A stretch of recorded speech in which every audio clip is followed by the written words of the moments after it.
रहे, सुरक्षित रहे, स्वस्थ रहे। आ जाइए जल्दी से सब लोग। जो मैंने न्यूमेरिकल्स आपको दिए थे उसका डिस्कस हम लोग जब कल आपकी क्लास को अलग कर देंगे। 11th और 12th फिलहाल 3 या 4 लेक्चर एक साथ ही आपके चलेंगे। उसके बाद 12th अलग हो जाएगी और 11th अलग। आज 9th 10th सारे लोग एक साथ ही पढ़ेंगे और फिर आज 10th की भी क्लास मैं अलग ही पढ़ाऊंगा बाद में। फ़िलहाल तो ये लेक्चर सबका एक साथ। तो क्लास के एंड में मैं आपको एक असाइनमेंट दूंगा, उसे आप स्क्रीनशॉट ले लेंगे उसका।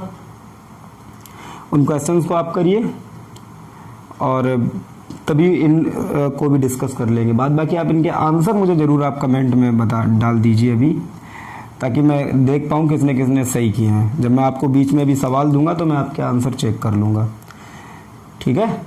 फ़िलहाल हम लोग चलिए कुछ क्वेश्चन लेते हैं। सारे लोग करेंगे, मेरे साथ ही नोट करेंगे, ओके। चलिए पहला क्वेश्चन, कैलकुलेट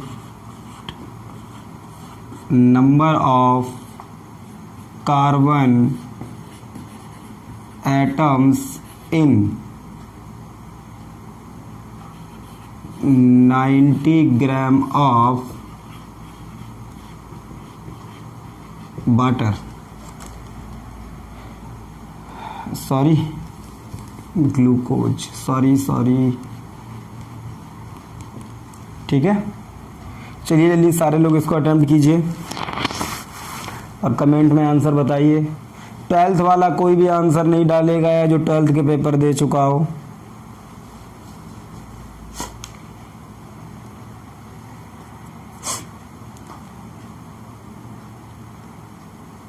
जल्दी से कीजिए, टाइम नहीं है। चलिए सुनिए, पहले तो ये बताइए क्या निकलवाया गया। पहले तो आपको ग्लूकोज दिया गया है। सारे लोग बताइए ग्लूकोज क्या है, एटम है या मॉलिक्यूल है। ग्लूकोज का तो फार्मूला ये होता है C6H12O6। तो ये क्या है आपका, ये तो मॉलिक्यूल है। और पूछा क्या गया है, एटम पूछे गए, वो भी सिर्फ कौन से, सिर्फ आपसे पूछे गए कार्बन के एटम। टोटल एटम पूछे गए क्या, नहीं। क्या पूछे गए, सिर्फ कार्बन के एटम। तो बताओ मुझे एक मॉलिक्यूल, ग्लूकोज के एक मॉलिक्यूल में, जो ये एक पूरा लिखा है मॉलिक्यूल, इसमें कितने कार्बन है, 6। अच्छा टोटल कितने एटम है एक मॉलिक्यूल में, 24।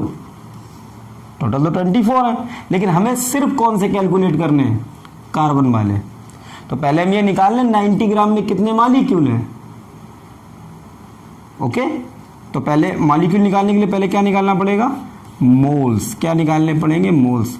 तो कितने मोल्स, गिवन वेट, वही ग्राम वेट जो आपको गिवन है 90 ग्राम upon 180 is the molar mass of glucose, ठीक है। देन आप इसको सॉल्व कर लीजिए, कितना आ जाएगा 1/2 मोल, 1/2 मोल आ गए। अब बताइए मुझे मॉलिक्यूल्स कितने आएंगे, मॉलिक्यूल्स कितने आएंगे। तो ग्लूकोज मॉलिक्यूल है तो इसके मोल में अगर आप Na का मल्टीप्लाई करोगे तो क्या आएंगे, मॉलिक्यूल्स। तो 1/2 इंटू Na। अगर यहीं पर कोई एटम होता तो Na का मल्टीप्लाई करते तो क्या आता, एटम, ओके। अब हम लोग क्या कैलकुलेट करना चाहते हैं, कार्बन एटम। तो हमें मालूम है एक ग्लूकोज के मॉलिक्यूल में 6 कार्बन के एटम है।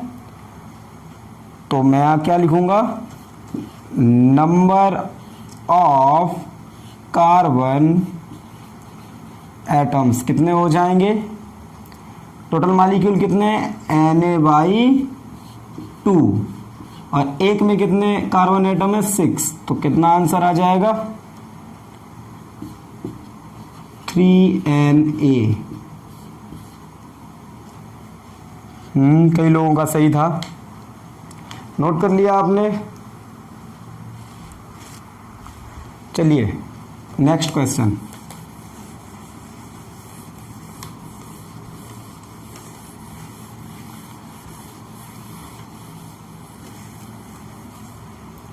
नेक्स्ट देखते हैं। कैलकुलेट करेंगे आप अच्छे से।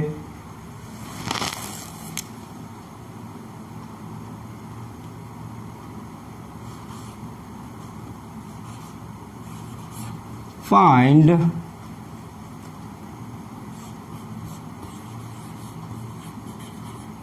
Hydrogen atoms in 27 gram of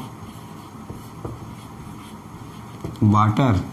water के 27 ग्राम में आप मुझे बताएंगे कितने हाइड्रोजन के एटम हैं। तो पहला क्वेश्चन, वाटर क्या है, एटम है या मॉलिक्यूल है? वाटर है मॉलिक्यूल। इसका मतलब वाटर के मोल में अगर हम लोग Na का मल्टीप्लाई करेंगे तो अपन लोगों को क्या मिलेगा? मॉलिक्यूल। और हमें मालूम है A1 molecule of water, water के 1 मॉलिक्यूल में कितने हाइड्रोजन के एटम हैं? 2। कितने हैं? 2। तो बाद में 2 का मल्टीप्लाई कर देंगे जितने मॉलिक्यूल आएंगे। तो पहले क्या निकालना पड़ेगा? मॉलिक्यूल निकालने के लिए पहले निकालना पड़ेगा आपको मोल्स। कितने मोल्स हैं? कितने मोल्स हैं? तो 27/18। कैलकुलेट करा है इसको, कितना आ गया? 3/2 मोल। ठीक। देन अपन लोग मॉलिक्यूल्स कैलकुलेट करते हैं, तो मॉलिक्यूल्स कितने होंगे? 3/2 Na। क्लियर?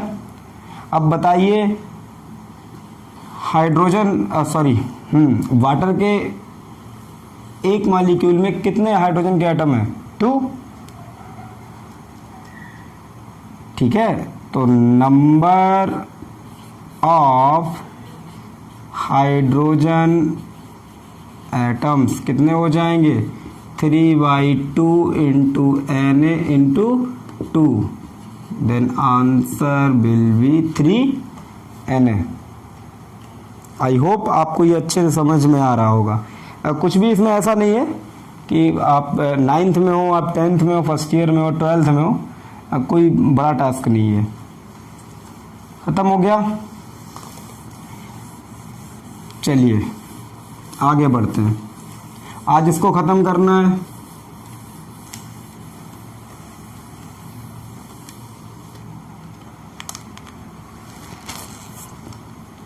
चलिए अब नेक्स्ट क्वेश्चन देखते हैं। थोड़ा सा एक और क्वेश्चन देखते हैं, इसके बाद थोड़ा सा आगे बढ़ेंगे। ठीक है,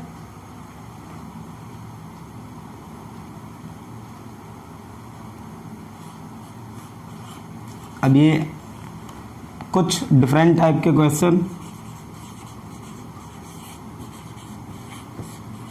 how many moles in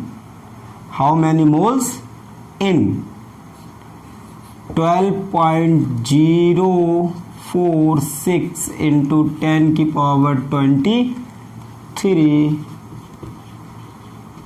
atoms of sodium. Sodium के 12.046 इंटू 10⁻23 एटम्स में कितने मोल्स होंगे? ये क्वेश्चन आपको बताना है।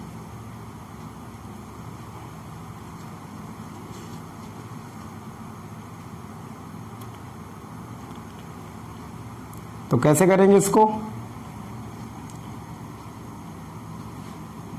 जल्दी बताइए, जरा सोचिए आप। जो मैंने पहले आपको बोला हुआ है जरा उससे बताइए मुझे।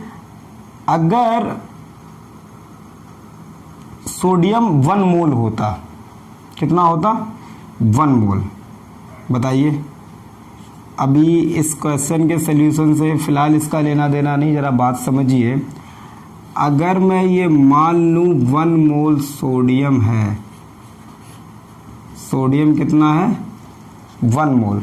कितना सोडियम है? 1 मोल।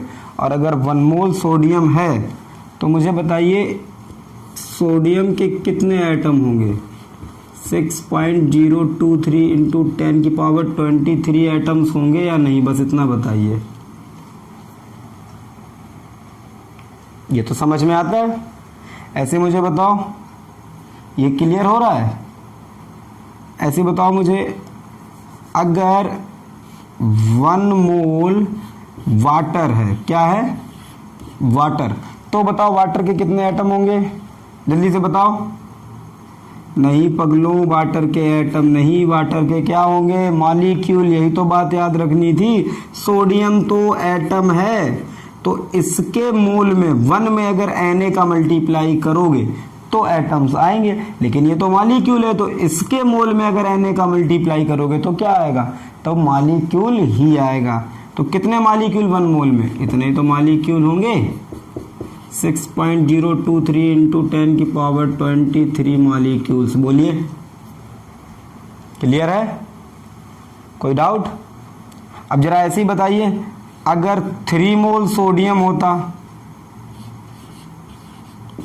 तो कितना होता, तो हो जाता 3 इंटू 6.023 इंटू 10 की पावर 23 एटम्स हो जाते। बताइए, अगर 3 मोल वाटर होता तो वाटर के कितने मॉलिक्यूल्स होते, तो वाटर के कितने मॉलिक्यूल्स होते, 3 इंटू 6.023 इंटू 10 की पावर 23 मॉलिक्यूल्स होते। क्लियर है? अब अगर मैं यही आपसे पूछूं, बताओ 3 मोल वाटर होता और हाइड्रोजन के कितने होते एटम, तो ये तो 3 मोल है, लेकिन सोचिए एक ही मॉलिक्यूल में कितने हैं हाइड्रोजन, 2। और जब ये 3 मोल है तो वाटर के मॉलिक्यूल तो इतने हैं। बताइए, नहीं क्लियर हो रहा है? जब ये 3 मोल है, जब बताओ, सोच के बताओ मुझे, जब ये 1 मोल था तो कितने मॉलिक्यूल थे वाटर के, कितने मॉलिक्यूल थे? अब आप मुझे सोच के बताइए, जब वाटर का एक ही मॉलिक्यूल है तो उसमें 2 हाइड्रोजन है, 1 मॉलिक्यूल में 2 हाइड्रोजन है। बताइए 1 मॉलिक्यूल में कितने, 2 हाइड्रोजन है या नहीं है? तो मुझे बताओ, जब इतने मॉलिक्यूल होंगे तो हाइड्रोजन कितने होंगे, इंटू 2। ऐसे ही यहाँ देखो, 1 मॉलिक्यूल में कितने, 2 हाइड्रोजन है, तो जब ये बात समझ रहे हो ना, तो इंटू कितना हो जाएगा यहाँ पर, 2। क्लियर? तो जरा आप सवाल पे आते हैं, उस पर बाद बाकी तो आपको ये समझ में आएगा। अभी ऐसे हम ढेर सारे क्वेश्चन कराऊंगा।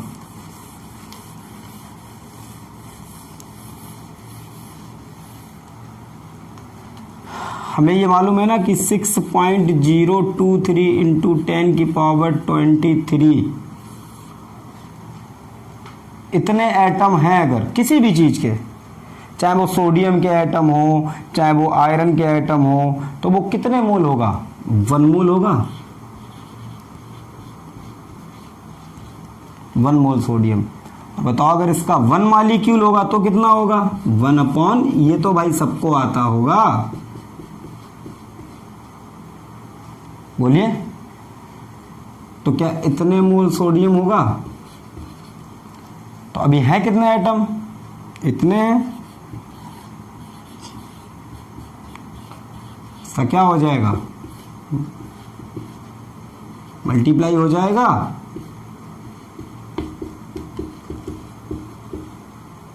इसको सॉल्व कर लीजिएगा, कितना आ जाएगा, 2।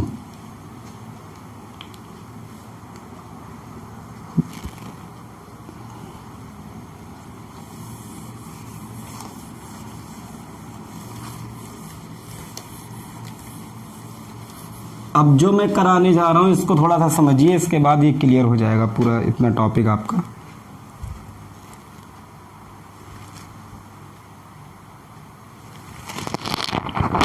देखिए,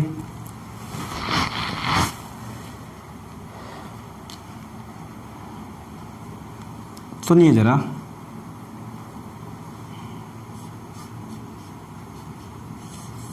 इन बातों को आप याद रखेंगे कैसे, जरा सुनिए। अगर मैं आपसे ये कहूँ, थोड़ी देर रुक जाइए जरा, इसको देखिए, इन चीज़ों को नोट नहीं करना, आप पहले से जानते हो, बस मैं कराऊंगा। How many moles in 23 gram of sodium, बस इतना ही क्वेश्चन है ना, आपको नोट करना, कुछ नहीं करना, सिर्फ देखना है और सुनना है।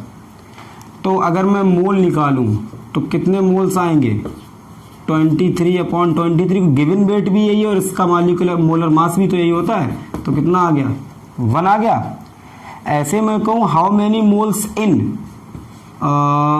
27 ग्राम ऑफ एल्यूमिनियम, मैं कहूँ एल्यूमिनियम के 27 ग्राम में कितने मोल होंगे, तो आप कहेंगे सर उसमें कितने होंगे 27, तो सर गिवन है और सर एल्यूमिनियम का 27 होता भी है, तो ये कितना आ गया 1।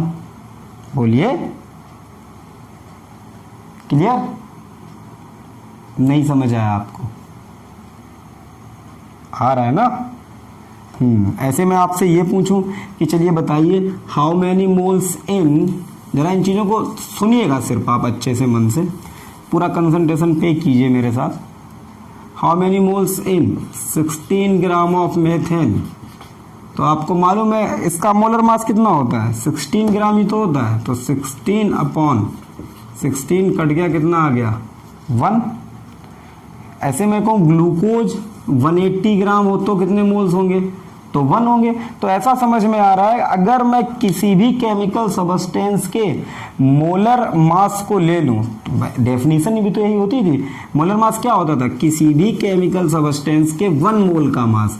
तो जरा मुझे आप एक साथ बताइए सारे लोग, आप जहां भी बैठे हैं वहीं बोलते रहिए, ठीक है। जैसे मैं आपसे पूछूं बताओ भाई सोडियम के 23 ग्राम कितना मोल 1, अमोनिया 17 ग्राम कितना 1, मेथेन 16 ग्राम कितना 1, सुक्रोज 342 ग्राम 1, ग्लूकोज 180 ग्राम 1, कैल्शियम कार्बोनेट जो CaCO3 कल लिखाया था, ठीक है, तो CaCO3 तो 100 होता है ना, तो अगर मैं पूछूं 100 ग्राम में कितने मोल, तो आप कहेंगे 1, ठीक। वाटर 18 ग्राम, बोलते जाइए कितना 1। अब जरा मुझे जल्दी से बताओ वाटर 18 ग्राम कितना 1, वाटर 36 2 54 3 9 हाफ, क्लियर है। तो ये बात आई होप आप समझ रहे होंगे। तो बताओ अब मैं कुछ बात आपसे करूंगा, जरा देखिए अच्छे से आप, वो सब हो गया बस उतना ही आता है, आगे देखते हैं। एक चीज होती है आपकी, जैसे मैंने आपको बोला एटम, क्या बोला एटम, और एक चीज मैंने क्या बोली थी आपको मॉलिक्यूल, क्या बोली थी मॉलिक्यूल। एटम क्या होता है, किसी भी एलिमेंट का सबसे छोटा पार्टिकल जो केमिकल रिएक्शन में पार्टिसिपेट करता है। मॉलिक्यूल क्या होता है, मॉलिक्यूल क्या होता है, एटम से दो या दो से ज्यादा एटम से मिलकर जो चीज केमिकल कंपाउंड बनता है उसको क्या बोलते हैं मॉलिक्यूल, ठीक। जैसे मैं कुछ मॉलिक्यूल लिख रहा हूं, आप खुद ही देख लेंगे। जैसे मैंने लिखा O2, अब बताओ ये मॉलिक्यूल है कि नहीं है क्योंकि 2 ऑक्सीजन से मिलकर बना है। मैं कहूं N2 मॉलिक्यूल है, क्लियर है ना। मैं कहूं H2O मॉलिक्यूल है। मैं आपसे कहूं NH3 मॉलिक्यूल है। क्यों है मॉलिक्यूल, क्योंकि देखो ना 1 नाइट्रोजन और 3 हाइड्रोजन है, क्लियर है।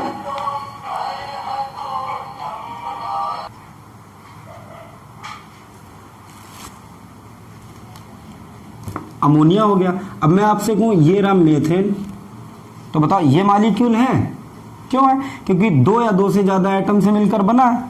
अब मैं इधर एटम्स की बात कर रहा हूं, तो ये लिखा हाइड्रोजन। जैसे अगर मैं ऐसे लिखूं H2, तो ये मॉलिक्यूल है, लेकिन ये मॉलिक्यूल नहीं है, ये क्या है एटम। ऑक्सीजन क्या है एटम, सोडियम क्या है एटम, कार्बन क्या है एटम, एल्यूमिनियम एटम। समझ रहे होंगे अब आप, ठीक है। आगे मैं इनकी और चर्चा करूंगा, एलिमेंट क्या होते हैं, कंपाउंड क्या होता है, ठीक है, होमोजीनियस मिक्सचर, ठीक है, हेट्रोजीनियस मिक्सचर, वो सब बातें मैं बाद में करूंगा। वही सब पढ़ाने के लिए मैं 9th वालों को पहले ये पढ़ा रहा हूं, फिर आपको ज़्यादा समझ में आएगा, ठीक। अब जो एटम होते हैं इनके लिए डिफाइन होता है एटॉमिक मास या एटॉमिक वेट, ठीक। केमिस्ट्री में वेट और मास एक ही चीज होती है, फिजिक्स में थोड़ा सा अलग अलग हो जाता है, ठीक है। तो एटम के लिए क्या डिफाइन होता है एटॉमिक वेट। मॉलिक्यूल्स के लिए क्या डिफाइन होता है? Molecular weight. क्या डिफाइन होता है? Molecular weight. फिर सर ये मोलर मास क्या था? फिर सर ये मोलर मास क्या था? ठीक है, तो एटम्स के लिए क्या डिफाइन होता है? Atomic weight. मॉलिक्यूल्स के लिए क्या डिफाइन होता है? Molecular weight. फिर सर मोलर मास क्या था? फिर सर मोलर मास क्या था? ठीक, तो बस अब वही कंफ्यूजन मुझे दूर करना है और इतना पढ़ाने के बाद मैं इस चैप्टर को तो नहीं, लेकिन इस टॉपिक मूल कॉन्सेप्ट को मैं बाइंड अप कर दूंगा। ठीक है, सुनिए।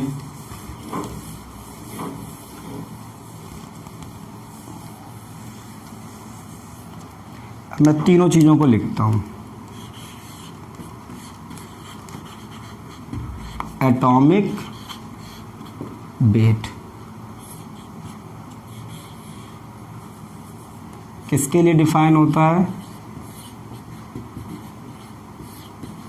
Define for atom.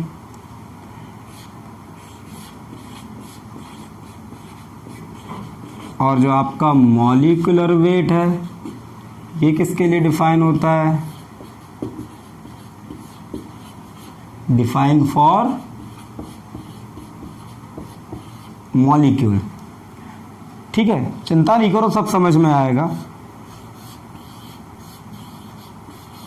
और सर ये मोलर मास क्या होता है? तो ये क्या होता है? क्या होता है ये होता है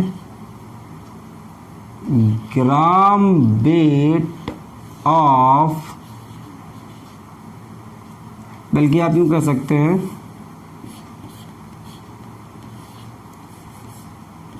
it is the mass of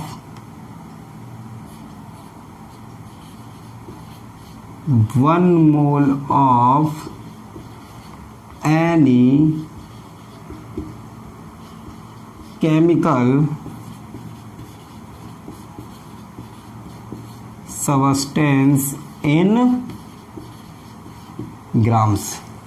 ठीक है, किसी भी केमिकल सब्सटेंस के, किसी भी केमिकल सब्सटेंस के 1 मोल का, किसी भी केमिकल सब्सटेंस के 1 मोल का जो मास होता है, लेकिन वो होना किस में चाहिए? ग्राम में, उसको बोलते हैं मोलर मास। और एटॉमिक वेट क्या होता है? Define for atom. मैंने एटम्स नहीं लिखा, क्या लिखा है? एटम। मतलब किसी भी एलिमेंट का। अब एलिमेंट का मतलब क्या होता है? जैसे आप पीरियोडिक टेबल में देखते हैं, जैसे आपने अगर पीरियोडिक टेबल देखी तो जैसे लिखा होता है हाइड्रोजन, हीलियम, फिर लिथियम, ठीक है, बेरिलियम, बोरान, मैं ढेर सारी बातें लिख रहा हूँ। ठीक है, कॉपर, जिंक एक्सेट्रा, ये सारी चीज़ें क्या हैं? एलिमेंट। ये सारी चीज़ें क्या है? एलिमेंट। और इन्हीं एलिमेंट का जो सबसे छोटा पार्टिकल होता है ना, सबसे छोटा पार्टिकल, उसको बोलते हैं एटम। मैं भी आपको बताऊंगा कैसे। ठीक है, थोड़ा सा वेट कीजिए, थोड़ा सा। ठीक, बस अभी जो बोल रहा हूँ उसको सिर्फ सुन लीजिए। एटॉमिक वेट क्या होता है? किसी भी एटम, किसी भी एक एटम के वेट को क्या बोलते हैं? Atomic weight. मॉलिक्यूलर वेट क्या होता है? किसी भी मॉलिक्यूल के, बस वो एक मॉलिक्यूल हो, एक मॉलिक्यूल के वेट को क्या बोलेंगे? Molecular weight. सर फिर मोलर मास क्या होता है? जब मैं एक मॉलिक्यूल बोल रहा हूँ, ये एक मॉलिक्यूल ना होके कितने मॉलिक्यूल हो? 6.023 इंटू 10 की पावर 23, क्योंकि वही तो 1 मोल होता है। ठीक सर, मोलर मास इसके साथ में क्या बोलेंगे? तो सर देखिए, जब भैया एक एटम हो तो एटॉमिक वेट होगा, और ऐसे ही एक एटम ना होके कितने एटम हो? 6.023 इंटू 10 की पावर 23, मतलब n एटम हो। n एटम होंगे तभी तो 1 मोल होगा, यही तो मैंने लिखा है। बोलिए, क्लियर हो गई ये बात? इतनी बात समझ में आई है आपको? ठीक है, इस चीज का स्क्रीनशॉट ले लीजिएगा। ठीक, थोड़ा सा आगे बढ़ेंगे।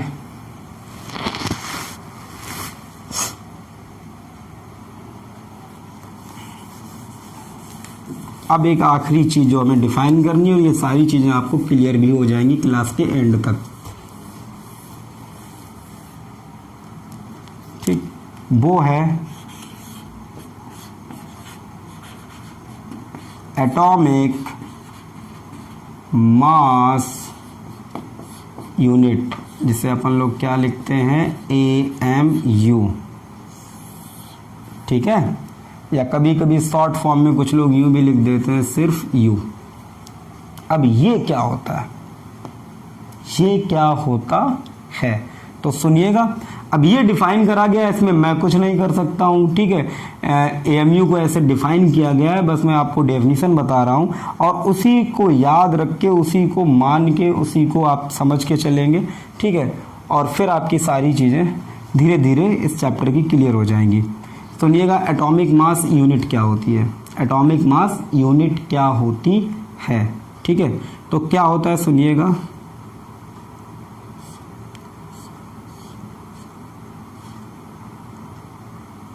it is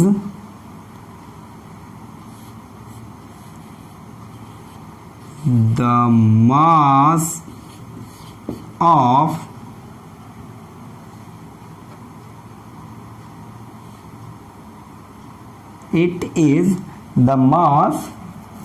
of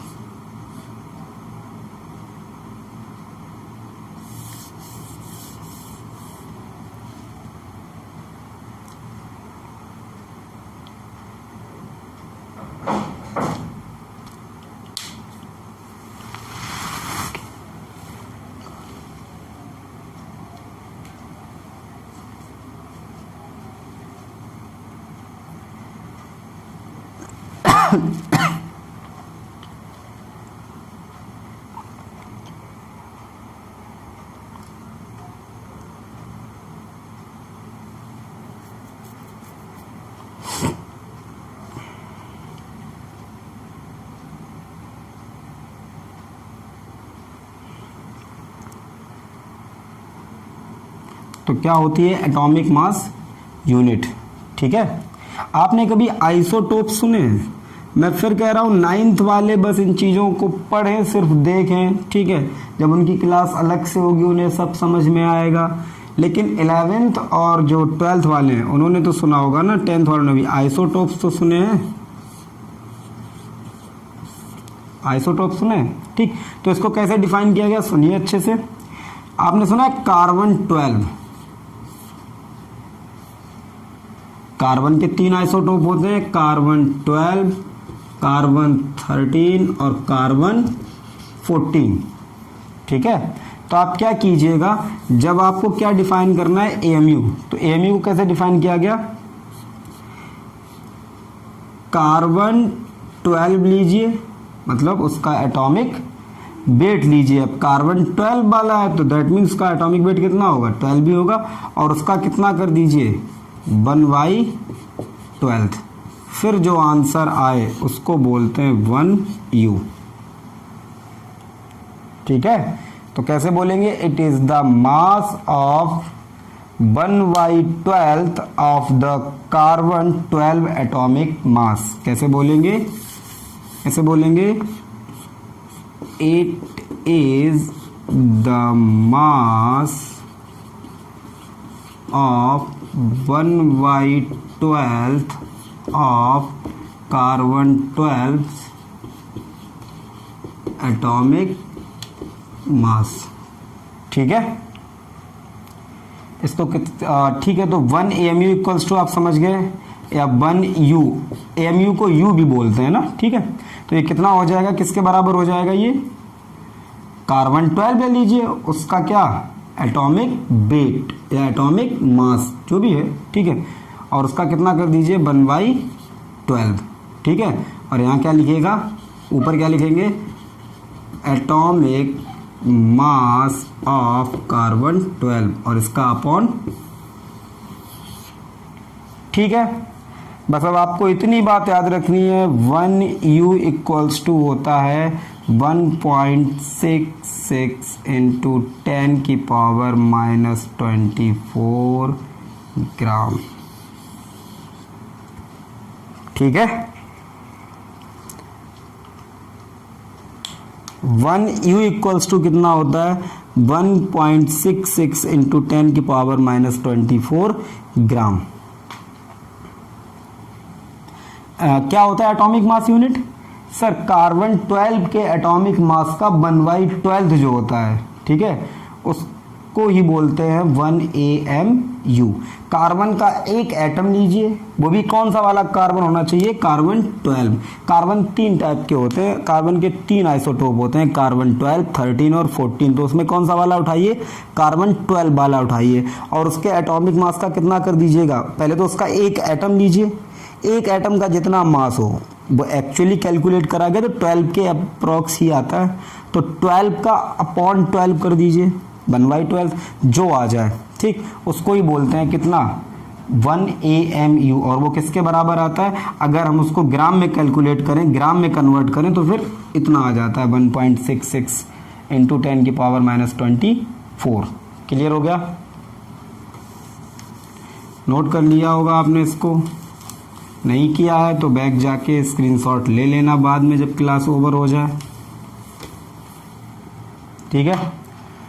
तो कितना आता है, 1 AMU इक्वल्स टू 1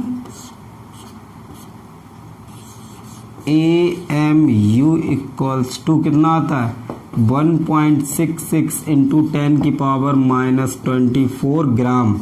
क्या होता है AMU, सर कार्बन के 3 आइसोटोप होते हैं, कार्बन 12, कार्बन 13 और कार्बन 14। सर ये आइसोटोप क्या होते हैं, फिलहाल तो हम लोगों को नहीं मालूम है, 11 12 वाले पहले से ही जानते हैं, 9th वालों को नहीं मालूम, तो बस वो इतना सुन लें कि कार्बन, जैसे मैंने भी आपको कल एटॉमिक वेट लिखाए थे, हाइड्रोजन का 1 लिखाया था, कार्बन का 12 लिखाया था, ठीक, तो जैसे मैंने कार्बन का आपको एटॉमिक वेट 12 लिखाया था कल, ठीक है, तो ऐसे ही एक कार्बन और होता है जिसका एटॉमिक वेट 13 होता है, ऐसे एक कार्बन और होता है जिसका एटॉमिक वेट 14 होता है। तो आप क्या कौन सा वाला कार्बन लेंगे, जो कार्बन 12 हो, और उसका कितना कर देंगे, 1/12, ठीक, तो उसी को अपन लोग क्या बोलते हैं, 1 AMU, ठीक। आखिरी में मैं आपसे एक सीधी बात कहूं, कुछ भी आपको नहीं याद रखना है, सीधा इतना याद रखना, 1 AMU इक्वल्स टू इतना होता है, ठीक। हाँ, कल को कोई आपसे पूछ दे कि AMU होता क्या, तो आप जरूर कहेंगे it is the mass of 1/12 of carbon 12, ठीक है, क्लियर हो गया। अब जरा आप देखिए अच्छे से, ठीक, सुनिए जरा, मुझे बताइए सोडियम लिखा है, ठीक, और अगर मैं ये कहूं कि सोडियम 1 मोल है, कितने मोल है, 1 मोल, तो जरा बताओ सोडियम कितना होगा, मेरे हिसाब से 23 ग्राम होगा, बोलिए। अगर मैं आपसे ये कहूं कि सोडियम 1 मोल है तो सोडियम कितना होगा, 23 ग्राम। मैं आपसे कहूं एल्यूमिनियम कितना है, 1 मोल है, तो बताओ आप एल्यूमिनियम कितना होगा, 27 ग्राम। वो तो आपको रटने ही है atomic masses, sorry molar masses, ठीक है। मैं आपसे कहूँ H2O कितना है, 1 मोल, तो बताइए H2O कितना होगा, 18 ग्राम। इसमें किसी को कोई डाउट हो तो आप मुझसे पूछ सकते हैं, बताइए, इसमें किसी को तो कोई डाउट नहीं है, ठीक है। अब सुनिएगा,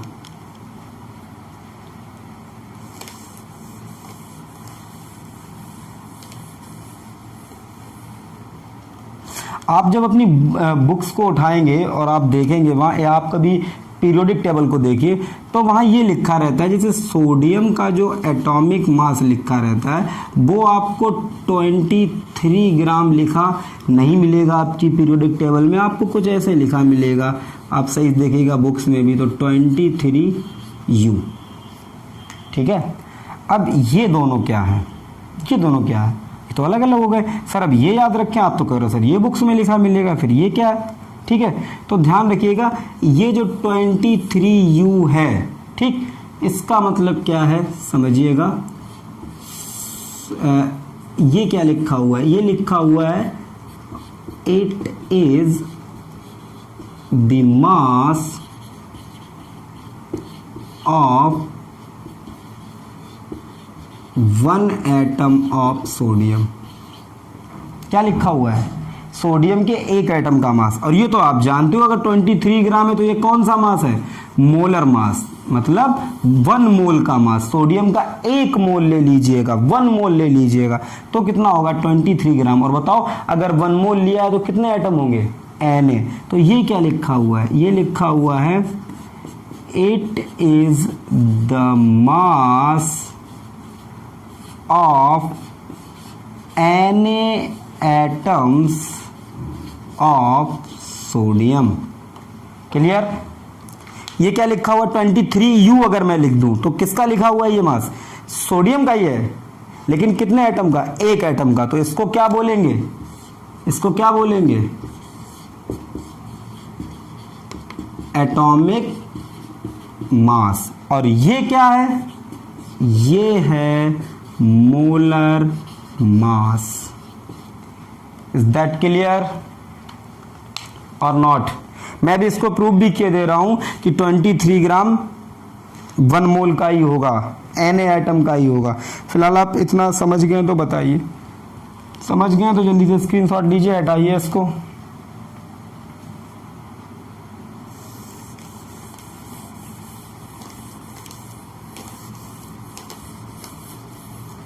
सुनिएगा,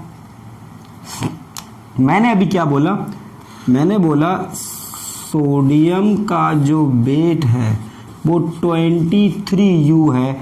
इसका मतलब क्या है, ये क्या लिखा हुआ है, ये लिखा हुआ है 1 एटम, अर्थात आप कुछ भी बोलिएगा 1 एटम का मास लिखा हुआ है, ठीक, 1 एटम का, ये 1 एटम का वेट या मास लिखा हुआ है।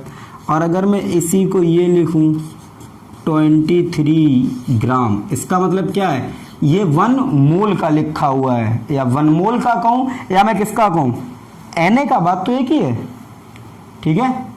तो ये किसका लिखा हुआ है, 1 मोल का या Na एटम्स का, बोलिए, क्योंकि अगर 1 मोल होगा तो उसमें Na एटम ही तो होंगे। क्लियर हो गया, ठीक। अब मैं इसको प्रूव किए देता हूं, सुनिएगा जरा। बताओ अगर 1 एटम का मास 23U है तो Na एटम का मास 23 ग्राम होना चाहिए। क्लियर है, ठीक। तो अगर हम कैलकुलेट करें, क्या क्या कैलकुलेट करें, mass of Na atoms of sodium, mass of Na atoms of sodium. तो बताओ 1 एटम का कितना, इतना, तो Na का कितना होगा, मल्टीप्लाई कर दो, तो कर देते हैं मल्टीप्लाई। तो कितना आ जाएगा ये 23U इंटू Na। जरा Na की वैल्यू बताओ, तो Na की वैल्यू कितनी होती है 6.023 इंटू 10 की पावर 23, बोलिए।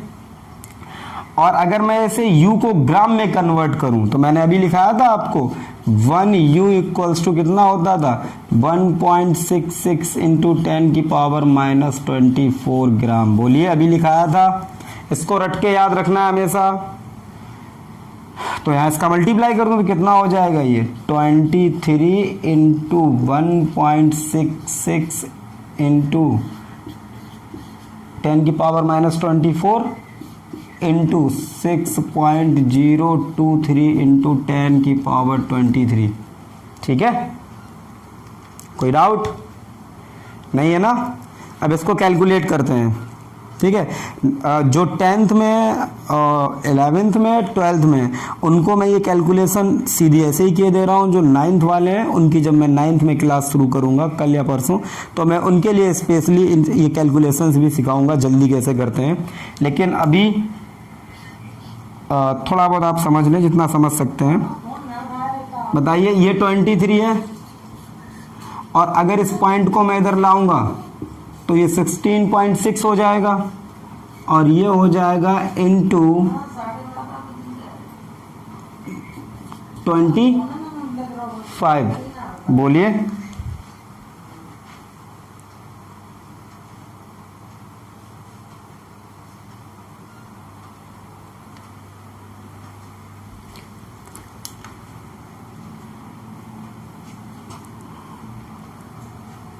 तो ये पावर कितनी हो जाएगी 25। नाइन्थ वाले दिक्कत ना करें, ठीक है, आप बेटा बिल्कुल भी टेंशन नहीं करो, आगे हम लोग पढ़ लेंगे। तो ये क्या, सॉरी, ये कितनी पावर हो जाएगी -25, और ये कितना है 6, और ये 0 2 3 इंटू 10 की पावर 23, ठीक है।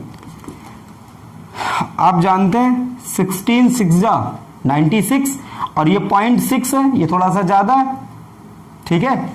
अगर ये 17 होता, थोड़ा सोचिए, अगर ये 17 होता तो 17 6 जा 102, तो डायरेक्ट 102 आ जाता, लेकिन ये 17 से थोड़ा सा कम है, तो ये वैल्यू अप्रॉक्स कितनी आएगी, अप्रॉक्स आ जाएगी 100। कितनी आएगी ये वैल्यू अप्रॉक्स 100।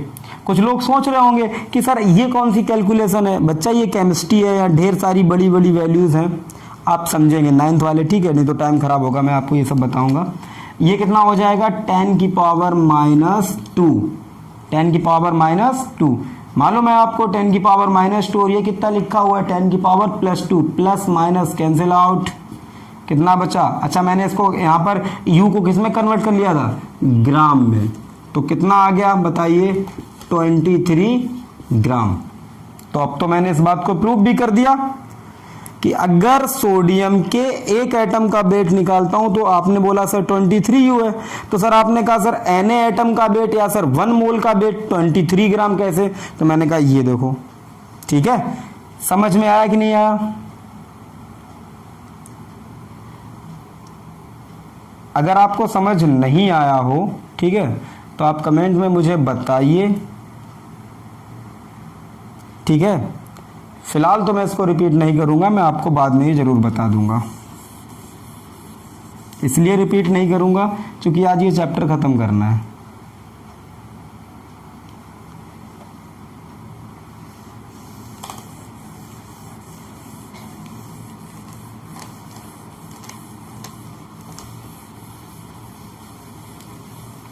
सुनिए, अब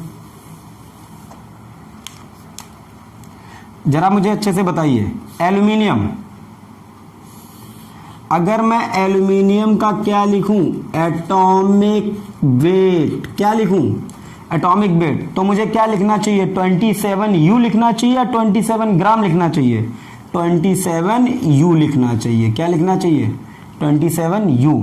और अगर मैं एल्यूमिनियम के मोलर मास की बात करूं, सर अब ये मोलर मास क्या है ना, पता तो है आप लोगों को, मोलर मास क्या होता है, किसी भी केमिकल सब्सटेंस के 1 मोल का मास। अब अगर वो एटम है तो आप कह दो Na एटम का मास, और अगर वो मॉलिक्यूल है तो आप कह दो Na मॉलिक्यूल का मास, क्या कहलाएगा मोलर मास। तो इसको कितना लिखूं 27 ग्राम। जरा बताओ मुझे, इस 27 और इस 27 में कोई अंतर है, नहीं है। अंतर सिर्फ यहाँ किसका आ रहा है, जब मैं एटॉमिक वेट बोल रहा हूं तो U लिख रहा हूं, और जब मैं मोलर मास बोल रहा हूं तो G लिख रहा हूं। इसका मतलब मैं ये कह सकता हूं, जरा देखना जो मैं लिखने जा रहा हूं, आप लोग इसमें सुरक्षित हैं, सेफ हैं बिल्कुल। Gram atomic weight equals to 1 mole. ऐसा मैंने क्यों लिखा, एटॉमिक वेट 27, उसको किस में ले लूं 27, एटॉमिक वेट को किस में ले लूं ग्राम में, तो क्या बन जाएगा 1 मोल का, बोलिए। ऐसे मैं ये भी लिख सकता हूं, gram molecular weight, gram molecular weight वो कितना हो जाएगा 1 मोल। डाउट, ठीक है, बहुत जल्दी इसका स्क्रीनशॉट लीजिए, खत्म कीजिए इसको। सोच रहे होंगे आज सर पता नहीं कोई बात भी नहीं कर रहे, अच्छा इसको खत्म करना है आज, क्योंकि आपकी क्लासेस अलग करनी है। 9th वाले बेचारे परेशान हैं।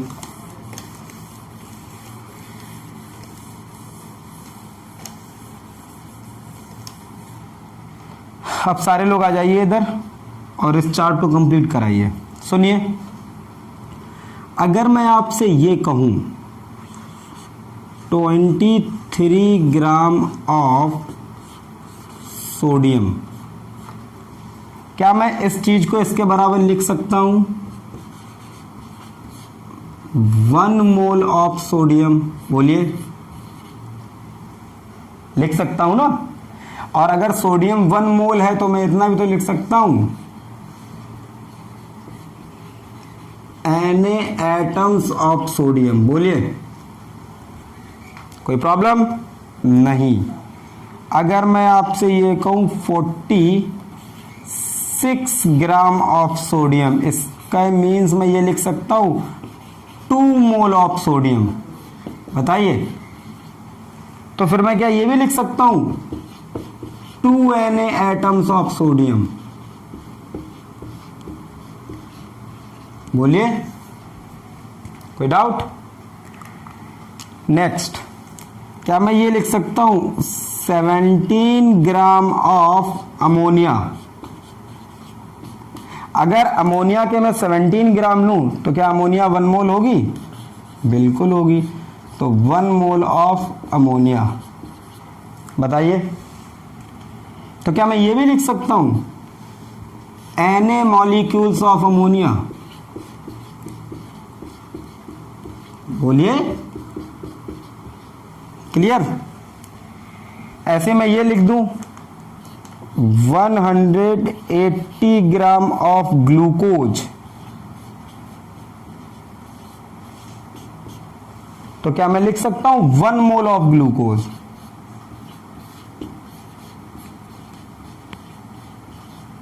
1 मोल ऑफ ग्लूकोज। तो क्या फिर मैं ये भी लिख सकता हूं Na मॉलिक्यूल्स ऑफ ग्लूकोज, बोलिए।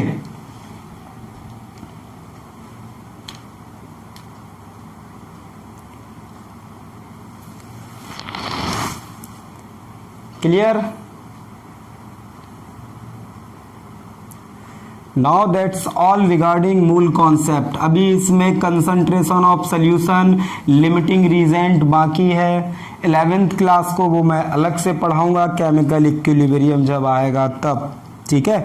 बाद बाकी अभी आपकी स्क्रीन पर पूरा इसका असाइनमेंट आएगा, उस असाइनमेंट का डिस्कशन मैं अलग क्लास में करूंगा, ठीक है। एक एक सवाल को मैं सॉल्व करूंगा खुद। फिलहाल जो आपकी स्क्रीन पर असाइनमेंट आ रहा है, ठीक है, उसका आप स्क्रीनशॉट ले लीजिए और सारे क्वेश्चन अटेम्प्ट कीजिए, ठीक। इजी क्वेश्चन होंगे, ठीक, शुरुआत है। 12th वालों को इतनी तैयार करना है, ठीक है। बाद बाकी आप लोग अपनी क्लासेस के लिए बढ़ जाएंगे, लेकिन फिलहाल 3 या 4 लेक्चर आप 5 भी हो सकते हैं 11th वालों के साथ पढ़ेंगे। ओके, थैंक यू, धन्यवाद।